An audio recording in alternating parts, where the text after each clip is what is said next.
Hi, welcome to the Drama Free Living podcast. It's Dennis and Lisa McIntee. And Lisa, we're kind of continuing the conversation about like developing teams. And we've got this concept in this framework we're calling the 4 C's of teamwork. Yeah. And so this first one, and if you haven't listened to like the previous episode, go back, listen to it. It kind of gives you a great framework to sort of get the foundation. But we're going to take the next 4 weeks and really dive into each one separately and just do some deep dives and, kind of give some thoughts and probably give away some tools. And we're just going to have a good time with it. Yeah. And it's so important to have healthy teams, to build healthy teams, what was it? Oh, shoot. You said it last podcast about going faster. Right. Like, so if you want to go fast. Right. Right. And most founders, they like to go fast. Most senior leaders that I've met, they like to go fast. Right. But if you want to go really, really far, you got to build a team. Right. And that requires some other skills. Yeah. Right? And it's almost like many times it's like, here's what we discovered with managers and different people is that you can be a superstar, but many times a superstar is not a great coach.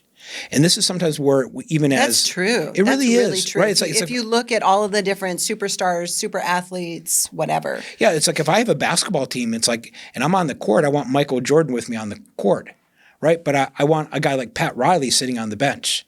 I don't want him on the court with me.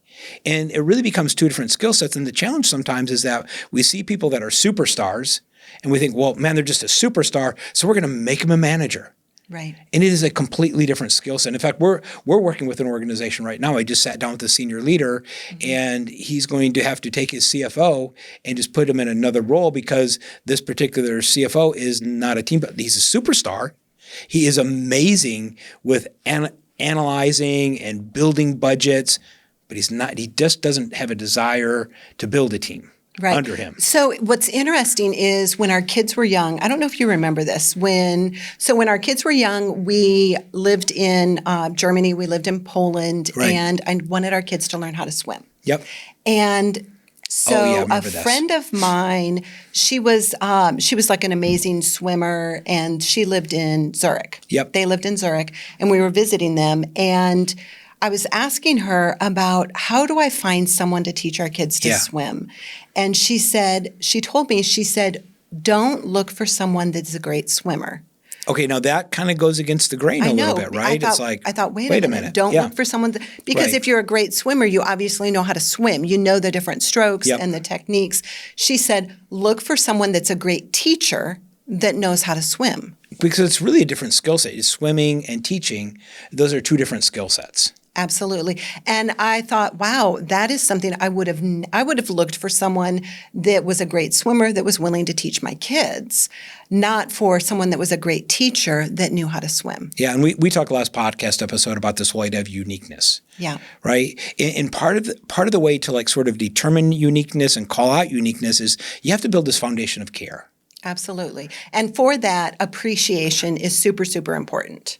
Right. And so talk a little bit about appreciation because you had some really good things that we've talked about just the other day. Yeah. Okay. So according to Gallup, employees are 5 times more likely to be connected to company culture and 4 times more likely to be engaged when they feel appreciated. And then there's a recent finding from the Department of Labor that said the number one reason people leave their jobs is because they don't feel appreciated. People want to feel appreciated. They want to feel respected. They want to feel cared for. They want to feel loved. They want to feel secure. And the average person spends 90,000 hours in their lifetime at work. Well, and how many people spend those hours not feeling appreciated? Or cared for or loved? No wonder our homes are a mess. Right. And we know they're not giving their best, right? If I don't feel cared for, right, I'm not going to give my best. No. I'm going to do things like quiet quitting. Why would I stay in an environment where I feel disrespected, uncared for, underutilized for 90,000 hours of my life? That's a lot of life. Well, and the funny thing is that maybe you're listening to this podcast and, this works in marriages too. Yeah. Right? Because whatever you don't value and don't appreciate eventually will leave your life. And now here's what's fascinating about that word appreciate. Appreciation I think is a very special word because if my money appreciates, it goes up in value. Mm-hmm. If my real estate appreciates, it goes up in value. And when I appreciate people, guess what they do? they go up in value. They actually become more valuable. So actually appreciation is a skill that you can use to make people more valuable to the organization. Right. And so in the absence of affirmation and in the absence of that celebration, team members underperform and they lack motivation. They complain. They spread negative poison within the organization to the other team members. They also, their final act would be that they leave, and that's after they have inflicted all of the damage on the team because they were unappreciated or disrespected or undervalued. Yeah, and so the good news is that there are things that you can do about it. As leaders, there are things that you can do about it. So let's kind of walk through some different ideas, and I think we got a tool to give away that I think will be very helpful. So this first idea, Lisa, is TSP. TSP. Okay, so Are we cooking? Well, let's think about that for a minute, right? If I'm in the kitchen and I say TSP, or if I see the abbreviation TSP, what does that stand for? Teaspoon. Teaspoon, right? Now, a teaspoon, you and I are just talking right now, and if you're listening to the podcast, you can't see my fingers, but it's very small. Fingers are about the size of a teaspoon. Yeah, fingers about the size, right? So here's sort of the framework that we want you to think about is it's not a cup. It's not a pint. It's not a gallon. It's not a gallon. It's not a dump truck. It is something really small. And here's what it stands for. TSP stands for truthful, specific, and positive. And part of the way to really help people sort of feel appreciated is call out the truthful, specific, and positive. Right. Like, hey, Lisa, you did a really great job telling that story. I love that. Thank you. Right. Now listen, it wasn't like, it wasn't like 10 minutes of a affirmation, right? It was just something short and sweet. It was a teaspoon. And when you think about this word feedback, and we talked last podcast episode sometimes about, I don't want to hear the truth, but if feedback is really correct, think about this, feedback, which means it should actually feed you. It's not just all about the negative. That's really good. Right. I've never heard that before. Did you come up with that? I come up with smart stuff sometimes. Wow. Every once in a while it happens. I like that. Yeah. Well, and it's almost this idea of like feedback should also nourish you. Yeah. Right? It should actually feed you. And so this whole idea of TSP is really a way to give feedback so that people feel nourished. Now, in our workshops, and we'll just kind of give everybody in the podcast sort of a look inside of some of the workshops, is we teach people these word stems. Simply, and you make the word stem your own, almost like, a stem, and then it's got this rose on it. And so a stem would be, hey, what I like, what I appreciate, what's great about you, what I value, right? And make it your own, right? I like to say like, hey, what's great about you? That just is my language. Or, hey, what I appreciate about you? Maybe that doesn't fit for you. I do. I typically say, I really appreciate. Yeah, that's kind of my language. Yeah, right. And so you make it your own so it's not contrived. And then you just call out the truthful, specific, and positive. So it's got to be truthful, right? It can't be sort of this, vague lie. And it's the best when it's specific, right? Because I know even with you, because I'm a words of affirmation person, right? I just say, hey, Lisa, great job. And you're like, what? For what? For what? For what? Well, right. Thanks. Right. But if I say, hey, this particular thing, hey, do you know how you never, missed a detail in this particular document? That was so great. I can't do that. Right? So truthful, specific, and positive. And what you've just done is you've just built a bridge. You've just built a bridge with people. And one way to kind of do this whole TSP is I always look for people's uniqueness. Right? It's like, hey, what's unique about that person? And then just call it out. Kind of what's their superpower? Or Yeah. What's their special skill set? Right. And I've just now. This is a little bit like I've actually seen it's a way to read people, and people do use it to manipulate other people.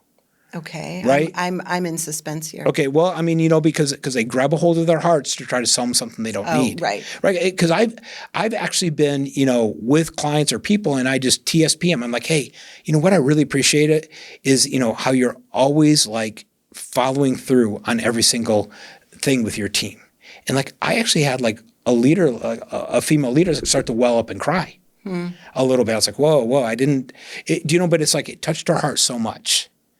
And so it is actually Because we have a lack of affirmation. Yeah, absolutely. There's a void and a vacuum. yeah, and it's like if you can fill it with the right motive, you can take people anywhere.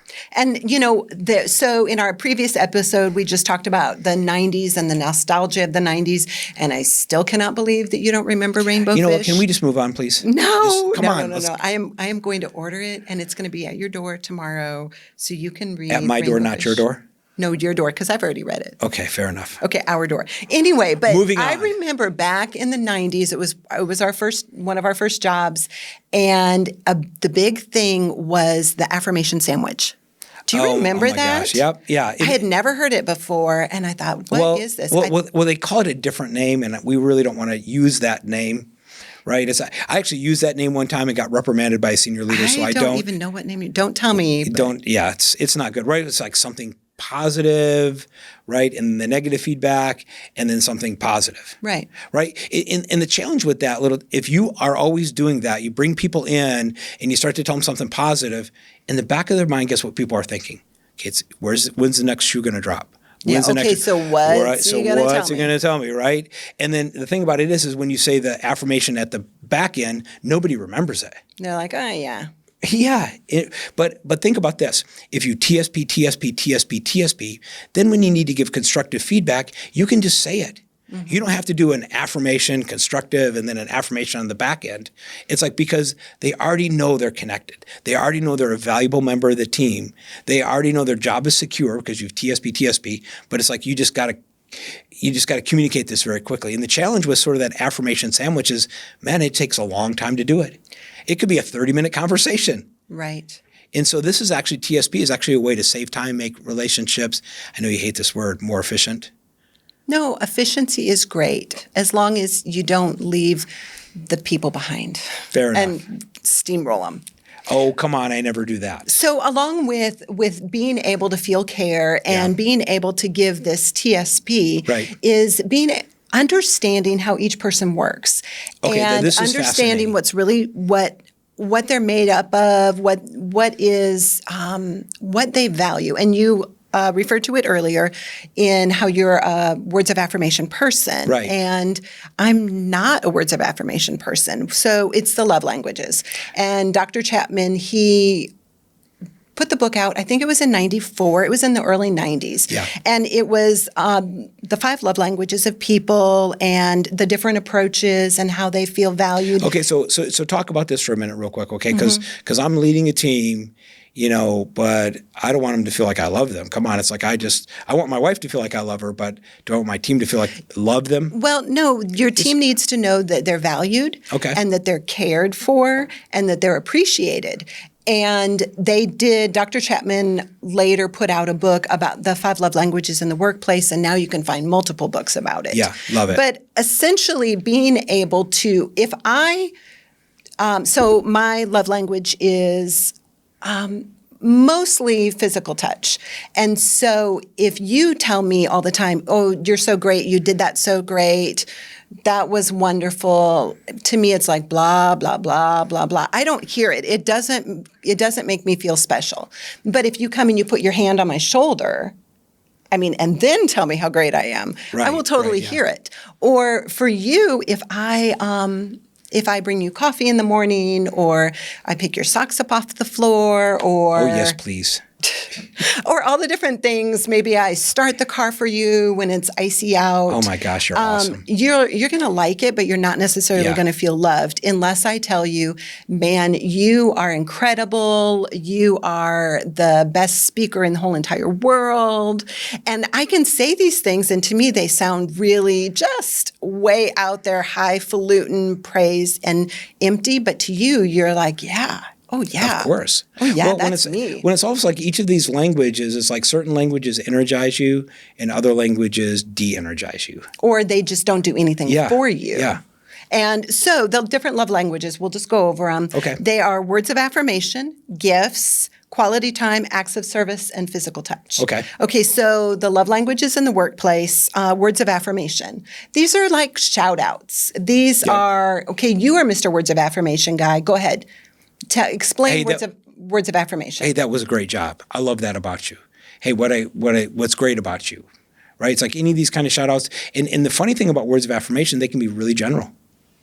Yeah, especially if you're a words of affirmation person. Yeah.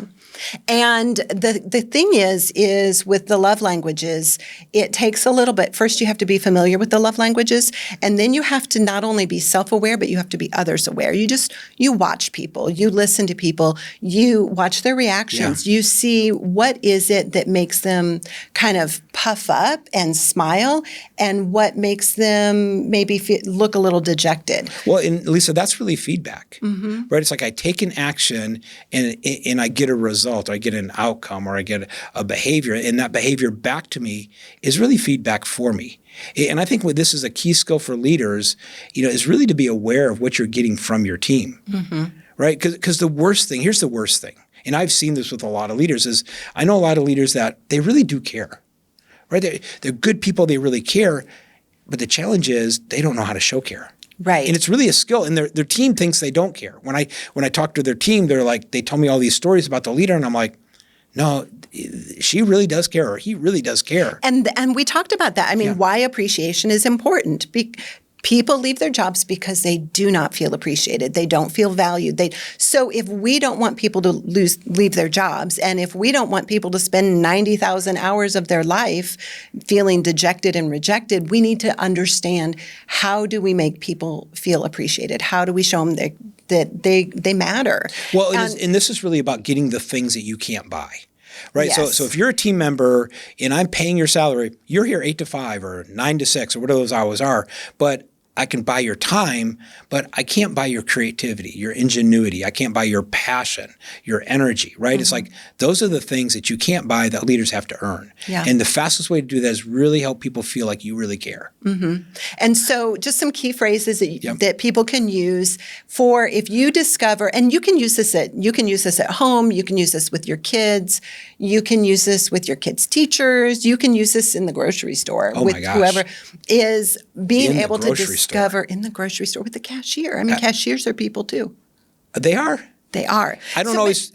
That's a different story. We're not even going there. We are not going there. We are not going there. We are not going there. Yeah. But key phrases, if you think that someone might be a words of affirmation person, or you're just going to try to show somebody some appreciation, are I appreciate how you, or thank you, thanks to your work, we blank were able to close that deal, or you excel at talking to our clients in a way that make them feel welcome, and that really helps me be able to serve our clients better. Those are just some key phrases that you can use for words of affirmation. Thank you. I feel really good. Do you feel? I know. I figured you felt really good. I'm all in. Man, let's go. Okay, and then the second one is gifts. Now, gifts, that's also fairly easy in the workplace, because now about 6% of people are gifts. They identify gifts as their primary love language. And if you've never heard of love languages before, typically you have one love language that's your top one, and then maybe a second one that your love language is also high up there. It's kind of the companion to it. Got it. And then the other three fall in, however. Right. But you have to be able to speak all 5 love languages, because we are humans and we need all of them. Well, and we just need them in different levels. And it's this idea that you lead people according to how they like to be led. Yeah. Right? And the best leaders are really the best students of their teams. Right. So with gifts, things like bonuses, birthday cards, that's what I'm Secret talking about, Santas, bonus. Gift certificates. The keys to gifts. Okay, this is pretty important. Okay. The keys to gift is to choose a gift that they'll truly value. Don't just buy them a gift because, they're a gift person, or, it's about time I show appreciation by a gift. So I'm going to buy them something that I like, or that would benefit, or I would enjoy. Exactly. Don't buy them something you would enjoy, or don't give them something you would enjoy. Look at them and figure out. So don't buy the team golf clubs this year? Nobody gets golf clubs. I don't think we have any golfers on our team. Right. So. That's why nobody gets golf clubs. Yeah. Not even you. Now, if the team loves me, they'd buy me golf clubs. I feel very appreciated. Okay. And then communicate the meaning behind the gift. So you don't just, I don't just give you a box of golf tees. I give you a box of golf tees and say. Golf clubs. No, we're going to do tees. Okay. Tees. Much less, much. I can buy multiple tees throughout the year. Think of how many gifts those are rather than one club. I mean, come on. That I would really feel you terrible. Communicate, say, okay, here's a box of teas, Right. and I just really appreciate you. Here's how you have represented us well in front of our clients, and go take these teas, go golf and enjoy yourself and have a good time. Take these teas. Take your teas. I love it. Yep. Yeah, that's great. Yeah. Exactly. Yeah, but some different power phrases for I was going to say for golfing, some different power phrases for gifts is, I saw this and I thought of you. So I was in Walmart and there were golf tees there. And I said, I saw the golf tees and I thought of you. Oh, this is definitely going viral right here. Or these golf tees are because you did an amazing job. Thank you for my golf tees. So then the next one is quality time. And that's spending time with a colleague. And it doesn't have to be face-to-face because a lot of us are virtual. It could be Zoom, but it's just 5 minutes of having time together and allowing us to connect. Yep. And things like regular one-on-ones. They could go to lunch, or it could even be a collaborative workspace where, okay, we're all going to be together and we're going to work on our stuff, but we're going to work on our stuff together. Right. And then we have acts of service. Yeah. 1 out of 5 employees, acts of service is their primary one. I love it. And so that's just, but the thing with acts of service is ask before you just do it. Make sure that it's something that they would want done. But there's things like ordering lunch for the team or pitching in without it being required. It could be things, and you could say things like, well, hey, what would be the biggest way I could help you right now? Or I've got some time and I'd love to help. And that's acts of service. And then the last one is physical touch. Now this one is... so how does this work? Okay, this one is a little bit touchier. Now it depends on the culture that you're in. So there are different areas of the country, different areas of Canada, different countries that physical touch is more common. Now, when we lived over in Europe, the kiss each cheek thing, that was very normal. Yeah. That's physical touch, and you can actually do that not with your family. Don't do it in Greenville, South Carolina. It won't work very well. But it could be things like fist bumps. It could be shoulder pats. It could be high fives. Okay. It could be sensory-friendly gifts. Fascinating. It could even be gift certificates for things that are sensory, like massages or facials. Okay. That's also a way to express physical touch. But you do things, you do things like, you also use your words of affirmation. I really appreciate how you kind of combine them together. You combine them together, but you have to speak all 5 love languages. That is to be able to show love and care to your entire team. As a leader, learn to speak all the languages. Right, and kind of lead people according to how they like to be led. Right. That really is the key. And Lisa, the last thing that we want to kind of talk about in showing care, we've actually got a free giveaway, and it's this whole idea. We have a GPS framework. Right. And when you think about a GPS, like everybody's, I put the address into my GPS in the car and it tells me where to go. As long as you put the right one in. Sometimes we put the wrong one in, but that's a different podcast. Okay. But think about everybody's life, right? They have goals, they have passions, and they have struggles. Right. Right. And I think the key is that to realize like, hey, your team has other goals too. Because sometimes as a leader, it's like, it's all about the organization and we're going to do this.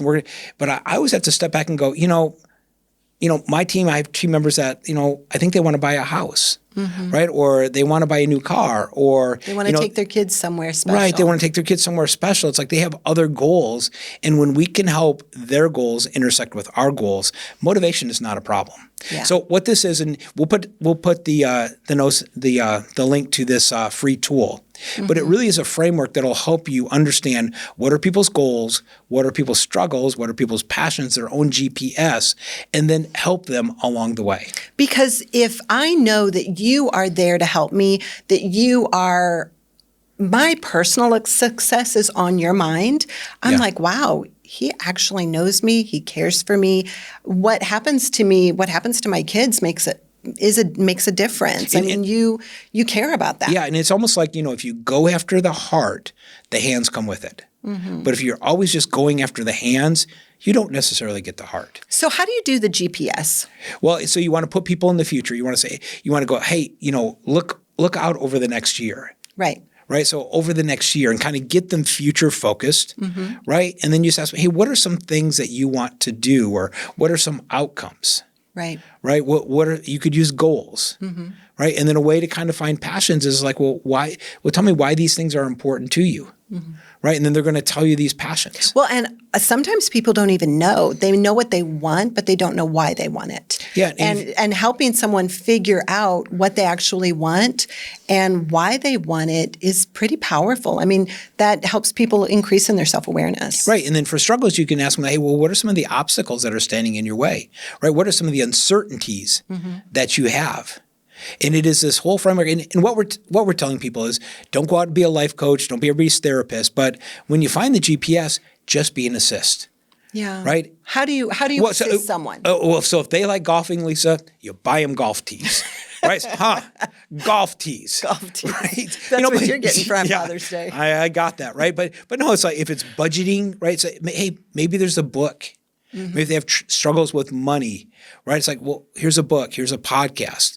The Drama Free Living podcast could be an assistant. That's a good one. It's my favorite podcast, right? So, Lisa, what's kind of your big takeaway? We kind of went through, I think really 3 great tools to really show care. We went through TSP, 5 love language, GPS. What's kind of your big takeaway from today?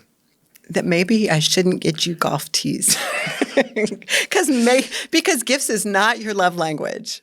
But I could tell you all day long. I could tell you all day long. Yeah. You are the best. You are so amazing, and you would think that you were just hung the moon. Yeah, I think for me, it's this idea that feedback should feed people. I love that idea. Feedback should nourish people. Because we so often have just this negative perspective of feedback. When I hear the word feedback, it is not a positive word for me. Feedback is, okay, just go ahead and pull the whip out because I'm going to get whipped. And so many people have that word picture. So sort of like thinking, hey, what can you do to nourish your team? Right? What are some things that you can do to feed your team? Yeah. So this has been great. We've talked about care. We're going to jump into the second C, and it's going to be a little controversial. So we want you to kind of put your seatbelts on, and next week will be really fun. I think it's not that controversial. All right, well, we'll see. Because we're going to make it nice. When You're going to make it controversial. I'll make it nice. Right. I'm going to make it very like, I don't know, like a fight. Right. And you're going to kind of like have the peace. And then I'm going to soothe it over. Right. Absolutely. So listen, if you've listened to this podcast, you find great value, a great way to kind of share it with people is simply just like press share on your listening device there, and just share it with friends. And get the GPS framework. We'll have a link for it in the show notes, and you can download that, utilize it. First of all, you can figure out what your personal GPS is, but you can use it with your team. You can use it with your family. Really, you can use it with anybody that you just want to develop a little bit more of a connection with, or that you want to help them along the way. Yeah, and when you help people, they're going to help you. I mean, if I can make your life better and someone else's life better, I mean, if we all go around and pay it forward and do things like that, I mean, what a better world we would have. Absolutely. So listen, it's been fun, Lisa. We'll see you next time on the Drama Free Living Podcast.